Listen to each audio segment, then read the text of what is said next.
চট্টগ্রামের শীর্ষ সন্ত্রাসী ছোট সাজ্জাদকে যারা মদদ দিচ্ছে তাদের গ্রেফতারে প্রয়োজনে ইন্টারপোলের রেড নোটিশ জারি করা হবে বলে জানিয়েছেন পুলিশ কমিশনার হাসিব আজিজ।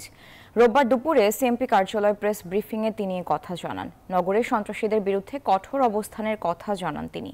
এছাড়া ছোট সাজ্জাদকে ধরতে কোনো পুলিশের গাফিলতির প্রমাণ পেলে তাদের বিরুদ্ধেও ব্যবস্থা নেওয়া হবে।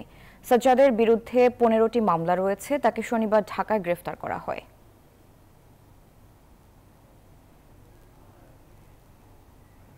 রাত্রে 8টার দিকে এই যে দুর্ধর্ষ শীর্ষ সন্ত্রাসী সাজ্জাদ সে তার স্ত্রীকে নিয়ে সে শপিং করতে গিয়েছে বসুন্ধরা শপিং কমপ্লেক্সে। সিএমপি একটা টিম আগে থেকেই ওর সাথে ঢাকায় অবস্থান করছিল।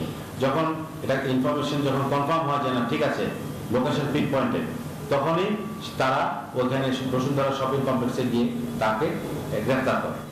এই ঈদে জামা জুতো অ্যাক্সেসরিজের ডিসকাউন্ট